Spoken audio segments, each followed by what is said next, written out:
यो पप्पू के पापा लोग सब कोना दिल्ली बम्बई जाय छै और तब बस जाय छै।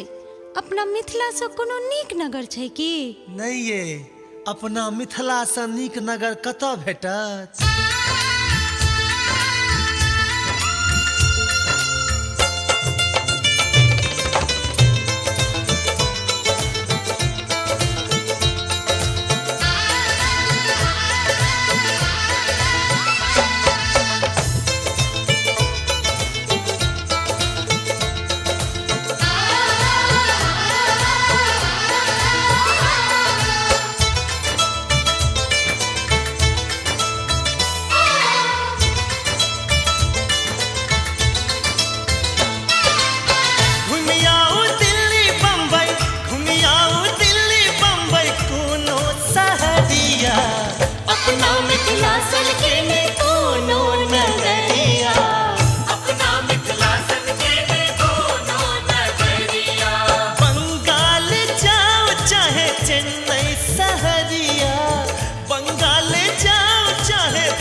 जनक के नगरी सीता के अंगना आयल छठ स्वयं राम बनियत पहुना।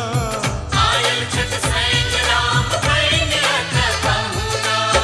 जनक के नगरी सीता के अंगना आयल छठ स्वयं राम बनियत पहुना। आयल छठ स्वयं राम बनियत पहुना।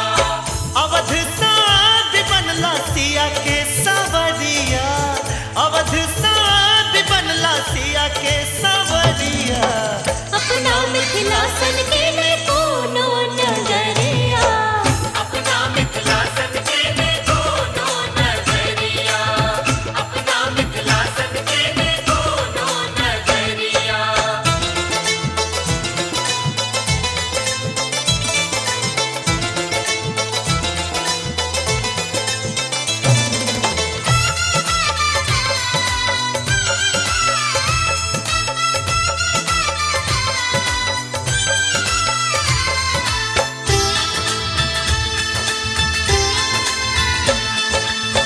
घर घर में होई छै गोसाउनी के धानिया राखत बरहम बाबा सब हक मानियो। राखत बरहम बाबा सब हक मानियो।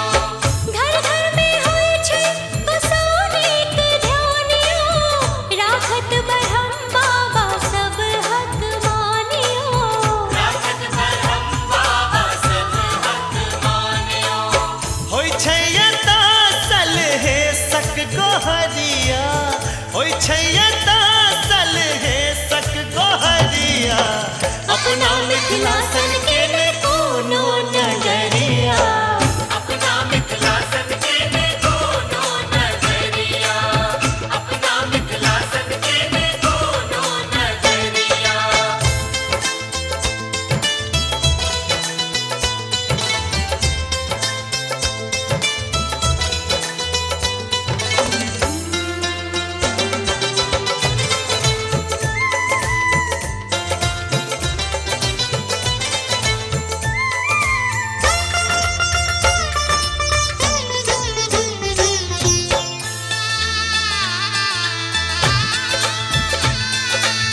जातिया बात के भेद ने कोनो छै मिथिला में मिल जुल का सब रहै छै। मिथिला में मिल जुल का सब रहै छै। जातिया बात के भेद ने कोनो छै मिथिला में मिल जुल का सब रहै